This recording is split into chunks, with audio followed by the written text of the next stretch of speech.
Magandang araw mga boss. Araw ngayon ng Sabado. At pupuntahan naman natin ngayon yung mga street food na madalas natin kinakain sa kalsada. Dito lang po yan sa may Pasay Malibay. Time check, 4:30 ng hapon. Tara, lakad-lakad tayo. At samahan nyo kami.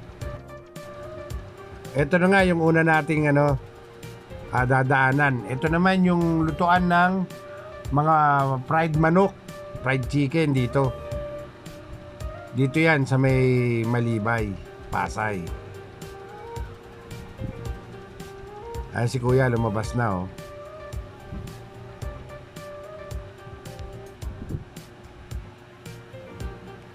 Ang chicken skin dito mga boss ay halagang 20 pesos makakabili ka.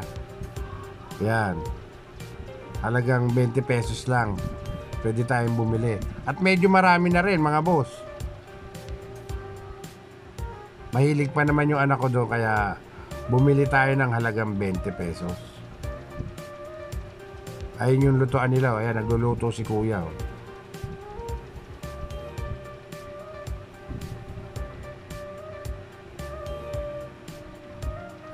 Nagmamarinate pa siya.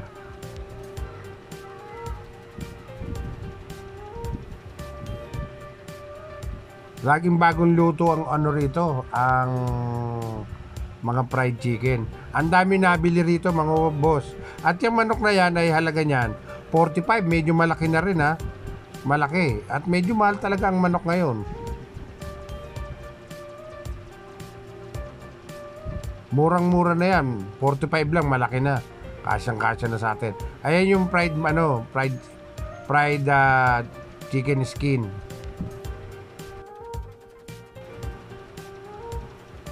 Ayan yung mga manok, malalaki oh.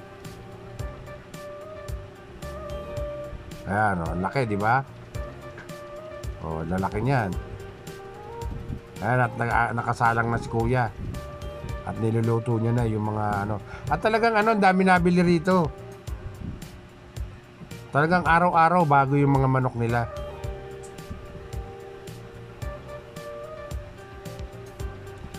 Ang halaga ng pwede tayong makabili na halagang 20 pesos sa chicken skin. At ang manok nila ay 45 pesos. Isang piraso.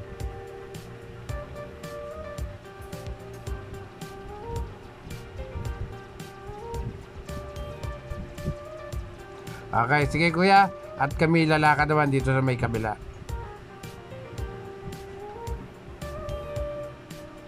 Napaka traffic talaga dito sa sa Malibay. At dito naman pupuntahan natin yung isang lutuan ng manok na chicken din. Ayan, medyo wala pa silang luto ngayon. Ito lang, mamaya pa sila magsasalang.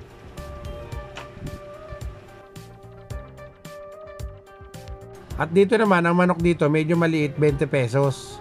Hindi kagaya doon sa kabila, talagang bulldog, malaki. Dito 20 pesos lang isang piraso.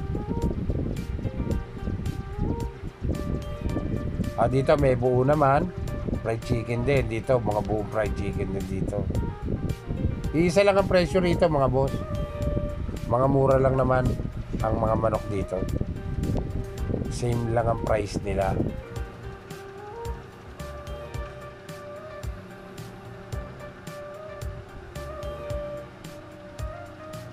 Tara at lakad-lakad pa tayo banda ron mga boss.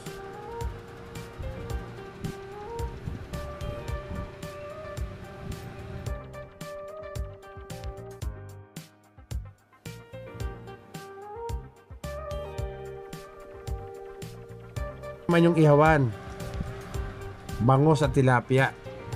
Ayan. Dati maraming ngayon, dati marami sila itinitindang mga isda rito, sari-sari. Ngayon nga, dahil nga sa katatapos lang ng bagyo, kaya iyan lang ang inihaw nila. Inihaw na bangus at tilapia. Ang bangus dito, 150 ang isa. Ayan.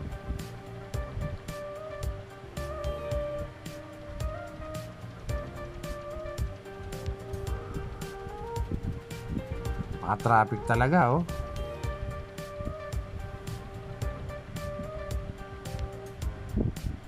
Yung mga mahihilig sa Malibay niya sa inihaw ng manok yan, nataga rito sa Malibay. Dito yan matatagpuan sa may malapit sa simbahan ng Malibay sa likod. Bali, kanto ng F. Cruz. Yan, dyan natin matatagpuan ng inihaw na yan. Sa may kanto lang ng F. Cruz yan, mga boss. Yung mga taga-Pasay, pwede tayong bumili ng inihaw dito. Marami nagtitinda ng inihaw dito. At kahit anong mga street food, napakarami rito. Ayan, mga prutas. Marami tayong mabibili mga prutas.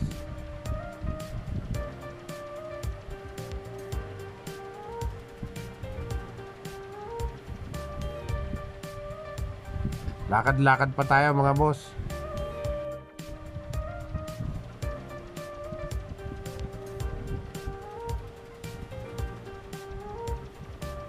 At kahit na gusto natin mabili na andito yan sa may Malibay. Napakalaki ng palengke rito. Ayan, talagang magmula doon sa kanto ng P. Santos hanggang doon sa may EDSA Highway na, talagang puro paninda yun. Ang haba nun. Pwede natin lakarin para makakita tayo ng mga gusto natin mga pagkain. Ayan, may mga prutas, gulay. Andito na lahat talaga mga boss. Galing na tayo rito dati sa mga isdaan.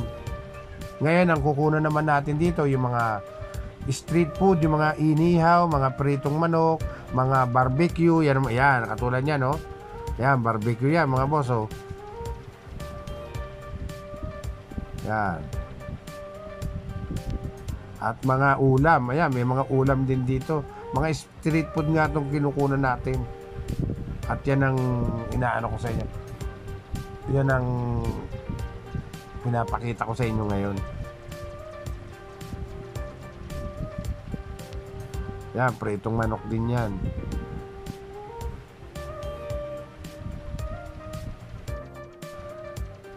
Ito, 20 pesos din ang manok dito. Ayan. Medyo maliit yan. 20 pesos pero pwede na rin. Yan, 20 rin yan mga boss.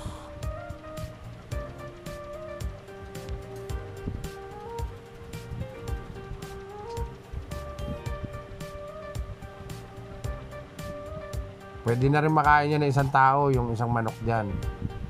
Kung nagtitipid tayo, pwede na yan.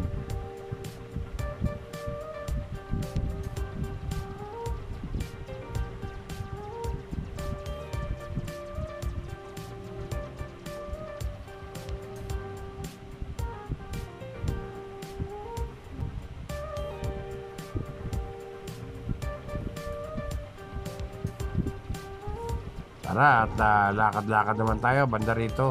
At malapit na tayo sa EDSA Highway.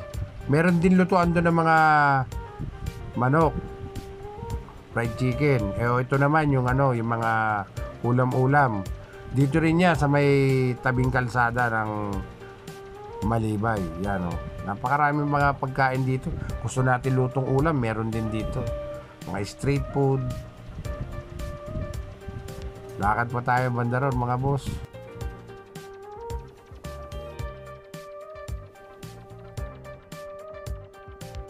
Diretso lang tayo mga boss.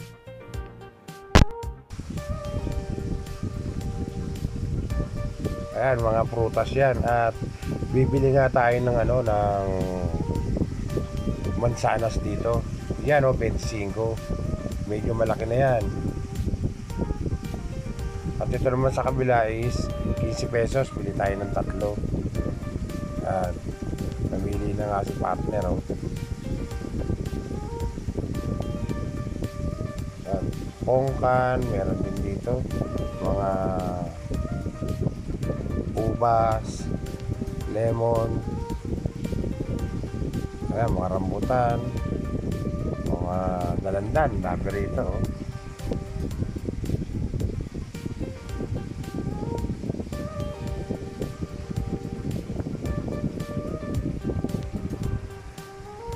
Tara, at diretso na tayo mga boss. Talaga napakarami natin mabibili rito eh.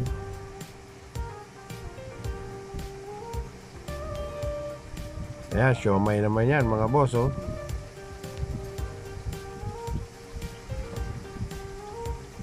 Talagang dito sa Malibay, talagang sobrang dami ng mga mabibili. Kahit naman sa lahat ng sulok dito sa Pasay, napakarami. Basta Pasay, dami nagtitinda ng mga kakanin sa sa tabing kalsada.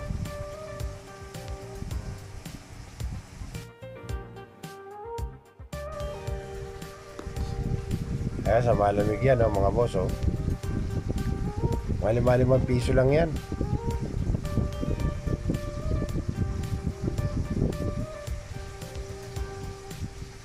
Makakabili tayo niya, 5 lang.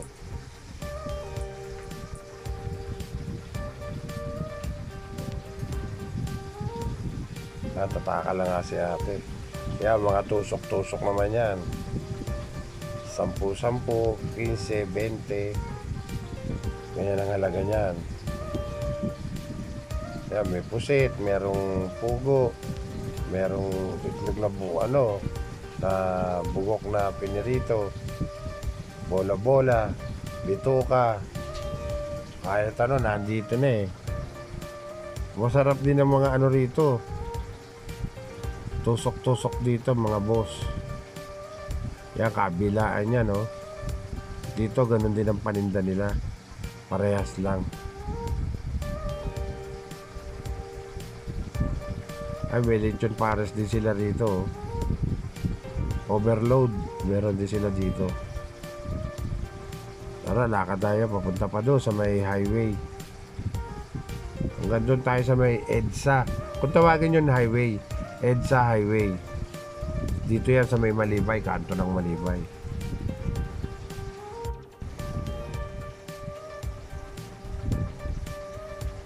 Yan, kung gusto rin natin ng mga peritong mani, oh. Marami dito, ayan. Ang manian naman na to, nasa kanto ng Bibiscara Highway. Doon nyo siya matatagpuan. Yan. May kanto ng highway, ng Biscara yan. Kantong-kanto. Alam ng mga taga Malibay kung sila taga rito talaga. Ito ay nasa highway na tayo. EDSA na to, itong lugar na to, mga boss. Ito viral din to, itong dahil medyo maaga pa, kaya medyo maaga pa kasi.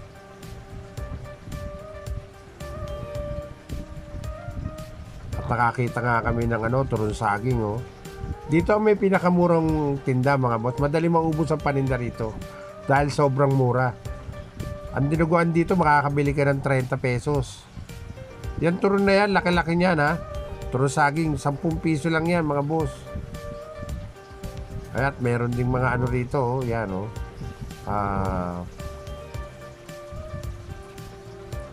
Sa malamig.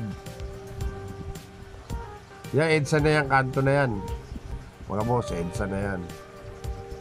Mga milk tea yan, mga boss.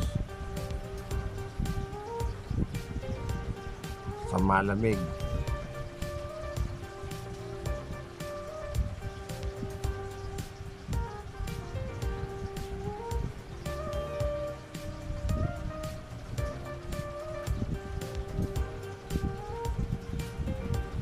Pabalik na tayo nito, mga boss, kasi na tayo sa dulo.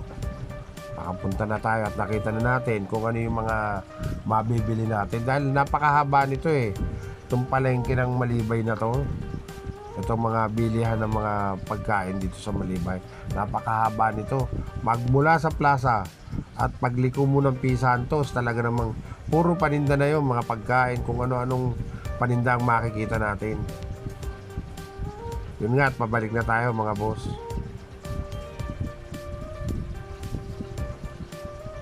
Ang makaka-relate dito yung mga taga Malibay, Pasay.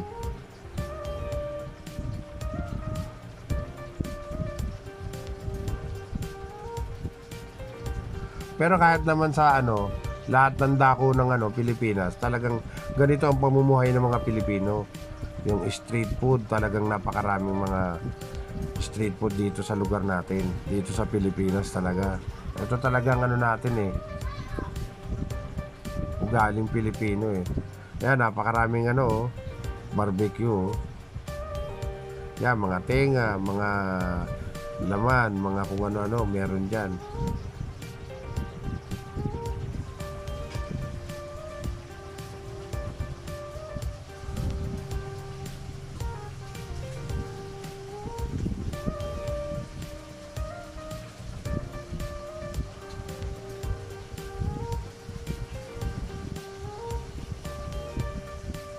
Talaga kung pagkain lang dito na street food, dito sa Malibay di ka magugutom. Ang problema lang, pera.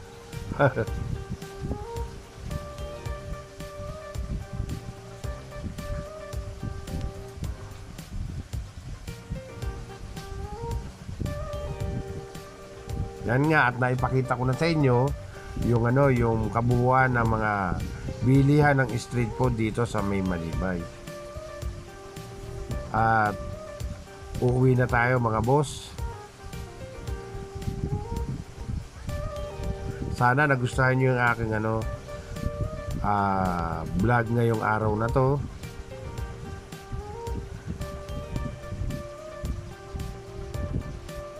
At hanggang sa muli. At oo nga pala, sana nyo rin like and subscribe nyo naman ang aking channel at saka share para naman makagawa pa ako ng magagandang video para sa inyo. At hanggang sa muli, bye bye.